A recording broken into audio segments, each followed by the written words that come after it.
At the beginning of the story, we meet a young girl named Mabel who has a deep love for animals.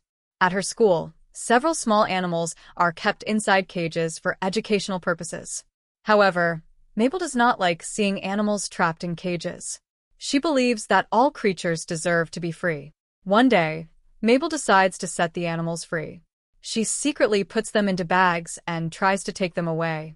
A security guard notices her suspicious behavior and attempts to stop her. Soon, several teachers arrive. They had already been keeping an eye on Mabel because they knew about her strong attachment to animals. The teachers ask Mabel to hand over the bags, but she refuses. Instead, she tries to run away. During the struggle, one teacher catches her. Desperate to escape, Mabel even bites the teacher's hand.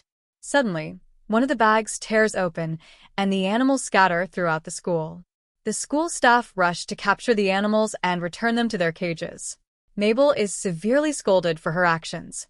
Although she feels sad for the animals, she still believes she did the right thing. Later, Mabel's mother takes her to stay with her grandmother for a while. Mabel is still upset about what happened at school. Seeing her sadness, her grandmother takes her to a pond near her home. Her grandmother gently explains, "When we truly understand nature and care for animals, we learn patience and kindness. Anger only causes more problems." The next day, Mabel begins helping her grandmother care for the environment. Together, they plant trees, clean the forest, and look after the animals living near the pond. Mabel spends many happy years with her grandmother, learning to respect and protect nature. As time passes, Mabel grows older. Sadly, her beloved grandmother eventually passes away.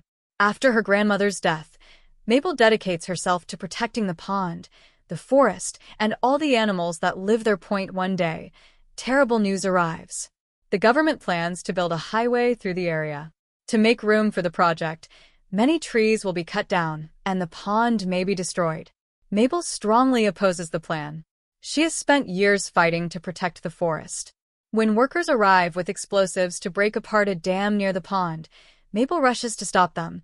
The project manager, Jerry, is already familiar with her. This is not the first time they have argued. Mabel has protested against the highway many times before, and every meeting between them ends in disagreement.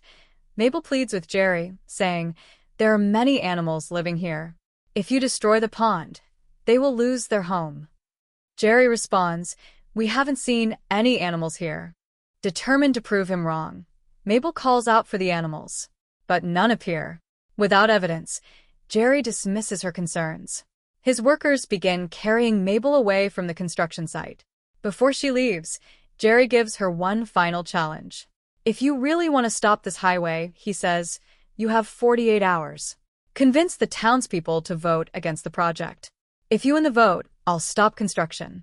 Mabel immediately begins gathering support. She goes from house to house asking people to sign a petition. Unfortunately, most residents are more interested in having a new highway than saving the forest. At one house, Mabel explains the situation to an elderly man and even helps him with chores. However, when she asks him to sign the petition, she discovers that he cannot hear her properly. Disappointed, she leaves without his support. That night, while watching one of Jerry's promotional videos about the highway, Mabel suddenly gets an idea. The next day, she visits Dr. Sam, a scientist she knows, and tells him about the pond. Dr. Sam understands how much the place means to her. "I know your grandmother loved that pond," he says, "but all the animals seem to have left. Without them, it's difficult to prove that the pond should be protected." Then he pauses and adds, "There may still be one way to save it. If a beaver returns to the pond and repairs the damaged area, other animals might come back as well. That could change everything." Inspired by the idea, Mabel gathers vegetables and places them near the pond, hoping to attract a beaver. She waits all day and into the night, but nothing happens. Just as she is about to give up, a beaver appears. However, instead of eating the vegetables, it simply walks away. As the beaver approaches a nearby road, a car suddenly stops in front of it. A man gets out, picks up the beaver, and places it inside the vehicle. Mabel is shocked. She thinks the beaver is being kidnapped. Determined to rescue it, she secretly follows the car all the way to Beaverton University. There, She watches as the beaver enters the building through a secure back entrance that requires a special access card. Curious, Mabel sneaks inside. Deep within the facility, she discovers something incredible. Several animal-shaped robots stand motionless in a laboratory. Suddenly, they begin to move. To her surprise, Dr. Sam appears. At first, Mabel believes the scientists are experimenting on real animals. However, Dr. Sam explains that the creatures are actually advanced robots designed to help researchers understand animal behavior. The project is called mind transfer. Using special technology, scientists can transfer a human mind into an animal robot. This allows them to experience the world exactly as an animal would. Excited, Mabel immediately sees an opportunity. If I become the beaver, she says, I can repair the pond and save it. Dr. Sam refuses at first. We shouldn't interfere with nature, he warns, but Mabel remains determined. Eventually, she manages to activate the system herself. She puts on the mind transfer helmet. Moments later, everything changes. When she opens her eyes, she is no longer human. Her mind has been transferred into the body of the beaver robot. Overjoyed, Mabel prepares to leave and save the pond. Dr. Sam tries to track her through a monitoring device installed in the robot, but Mabel discovers the control switch and disables it. Now completely free, she escapes into the night. As she emerges from the facility, a giant owl swoops down from the darkness above. The adventure is about to begin. As Mabel escaped from the laboratory in the body of the beaver robot, a giant owl suddenly swooped down from the night sky and grabbed her. The owl carried her high above the forest, intending to make her its next meal. However, Mabel managed to free herself from the owl's claws.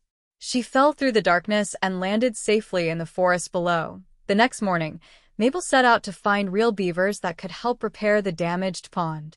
She traveled through the forest, asking every animal she met if they knew where she could find one. Eventually, she found a beaver relaxing beside a river. Please come with me, Mabel begged. We need your help to save the pond. Unfortunately, the beaver was incredibly lazy. It's lunchtime, he replied casually before diving into the water. At that moment, a huge bear suddenly attacked the beaver from behind. Although Mabel was frightened, she rushed forward and helped the beaver escape. After a difficult struggle, she managed to save his life. Instead of thanking her, the beaver looked confused. Why did you save me? He asked. You broke the rules of the forest. Mabel was surprised. The beaver explained that the forest had a strict law. Predators and prey lived together, but hunting was considered a natural part of life. Interfering with that process was forbidden. Because Mabel had broken the rule, she was ordered to appear before the king of the forest. Soon, she was escorted to a gathering where animals of every kind had come to meet their ruler. There she met George, a wise capybara who served as one of the king's advisors. George explained, the rules may seem harsh, but they keep balance in the forest. Every creature must survive somehow. Mabel understood but insisted that she only needed help saving the pond. She told George about the dry pond and how a beaver could rebuild the dam and restore the habitat. George shook his head. No animal will go there, he said. Strange sounds come from that place. They frighten everyone away. Mabel soon discovered the truth. The sounds were not natural at all. They were coming from hidden machines placed throughout the forest. The high-frequency noises affected animals but had no effect on Mabel because she was not a real animal. Following George's directions, she located one of the devices disguised as a tree. Determined to stop it, Mabel climbed the fake tree. As she reached the top, the structure collapsed, revealing the machine hidden inside. The terrible noise immediately stopped. Across the forest, animals began returning to normal. With the machines disabled, Mabel convinced many animals to help restore the pond. Together they repaired the damaged dam and rebuilt the surrounding habitat. Before long, water flowed through the area again. Birds, fish, beavers, deer, and countless other animals returned to their old home. Mabel was overjoyed. Now that the pond was alive again, she believed Jerry would finally have to cancel the highway project. But Jerry had other plans. When he learned that the animals had destroyed one of his devices, he became furious. He ordered his workers to break the dam once more and secretly placed additional sound machines throughout the forest. The frightened animals began abandoning the pond again. "We have to stop him," Mabel said. "If Jerry succeeds, everything we've rebuilt will be destroyed." George agreed. To solve the crisis, he called for the Great Gathering, a rare meeting where leaders of all animal species would come together. Soon, kings, queens, and representatives from across the forest arrived.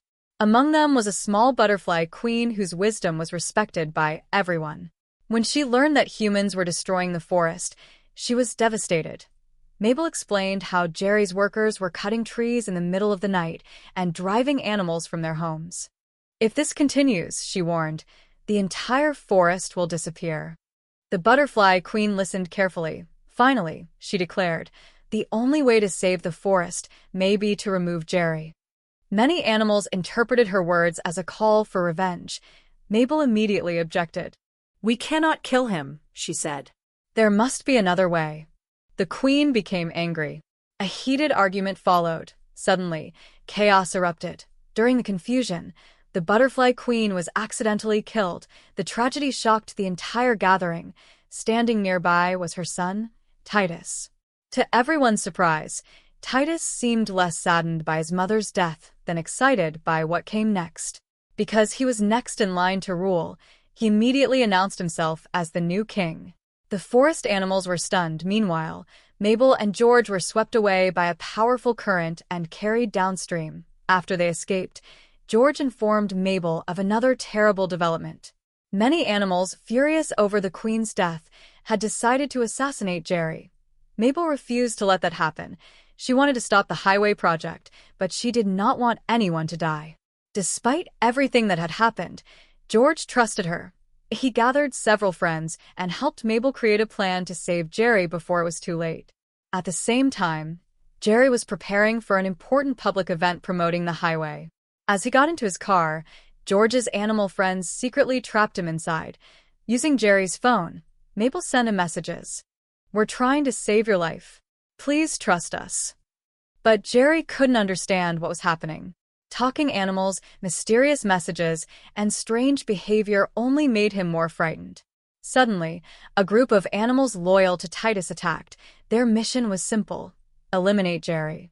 They repeatedly assaulted the vehicle, causing Jerry to lose control. The car crashed through a barrier and plunged into a deep ravine.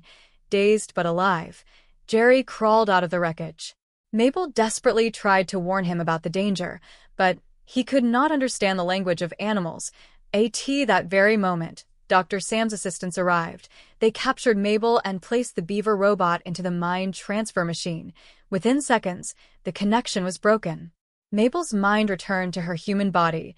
George rushed forward, trying to rescue her. But when he reached the beaver he had been traveling with, he discovered a shocking truth. It was only a robot. Everything he had believed about Mabel's animal form suddenly collapsed. Before anyone could react, hundreds of animals surrounded the area from every direction. When Mabel finally regained consciousness, she found herself tied to a chair inside a dark room. Across from her sat Jerry. He was tied up as well. Neither of them knew what would happen next. But both realized after some time, Dr. Sam entered the room where Mabel and Jerry were being held captive. The animals surrounding them seemed unusually organized, almost as if someone was controlling them. Jerry was frightened and confused by everything that was happening. But a short while later, Titus arrived. Mabel was shocked by what she saw. Using Dr. Sam's mind transfer technology, Titus had transferred his consciousness into a human body. To make matters even stranger, he had chosen a body that looked exactly like Jerry. Titus proudly revealed his plan. "For years, humans have controlled animals," he declared. "Now it's our turn. We will rule over humans and make them suffer the way we have suffered." Many of the animals supported him, believing that revenge was the answer. After delivering his speech, Titus left, leaving Mabel and Jerry tied to their chairs. They desperately searched for a way to escape. Then Mabel noticed a mind transfer helmet sitting nearby. She urged Jerry to put it on. At first, Jerry refused. He had already experienced enough strange events for one lifetime. But Mabel insisted. Finally, Jerry agreed and placed the helmet on his head. Moments later, his mind was transferred into a beaver robot. After freeing himself, Jerry helped untie Mabel. Mabel then gave him a special communication device that translated animal sounds into human language. For the first time, Jerry could understand what the animals were saying. At the same time, Titus arrived at the grand public event where the highway project was being celebrated. His goal was terrifying. He planned to activate a powerful sound device that would cause panic among humans and allow animals to take control. Before he could activate it, Mabel confronted him. "You can't do this," she shouted. "Most humans have done nothing wrong. Animals and humans must learn to live together, not fight each other." But Titus refused to listen. His anger toward humanity had completely consumed him. As he prepared to activate the device, Mabel saw an opportunity and tried to grab his phone, which controlled the machine. The phone slipped from Titus's hand and landed high in a nearby tree. Titus immediately climbed after it. Mabel followed close behind. When she finally caught up to him, she pulled away the disguise mask he was wearing. Without the mask, Titus could no longer use facial recognition to unlock the phone. Furious, he lashed out in anger. During the struggle, the tree began to crack. A moment later, it crashed into nearby power lines. The impact caused a massive electrical explosion. Sparks flew everywhere, and within minutes, a huge wildfire spread through the forest. People at the event screamed and ran for safety. Animals fled in every direction. The fire quickly grew larger and larger, moving toward the nearby city. Meanwhile, George became trapped by the flames. Just when it seemed he would not escape, several of his friends rushed into the burning forest and rescued him. Even after George was safe, the situation remained critical. The fire was spreading too fast. There seemed to be only one way to stop it. The pond's dam would have to be destroyed so that a massive wave of water could flow through the forest and extinguish the flames. Without hesitation, animals from every corner of the forest came together. Beavers, bears, deer, birds, and countless others worked side by side. Even the largest animals joined the effort. Together, they struck the dam again and again until it finally collapsed. A tremendous rush of water burst forward. The flood swept through the burning forest, gradually extinguishing the wildfire. After hours of struggle, the flames finally died out. The city was saved. For the first time, many humans witnessed animals working together to protect both nature and people. The next morning, Mabel received wonderful news. Jerry had officially canceled the highway project. After everything he had experienced, he finally understood how important the pond and forest were. Construction crews packed up their equipment and left the area. The machines were removed. The fake sound devices were destroyed. Once again, peace returned to the forest. Animals gradually came back to the pond and rebuilt their homes.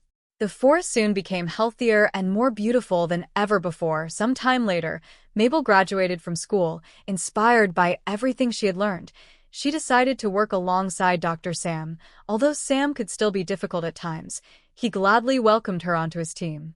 Together, they continued developing technology that could help humans better understand and protect animals. As the years passed, Mabel often returned to visit the pond. Whenever she did, she would meet George, her old friend.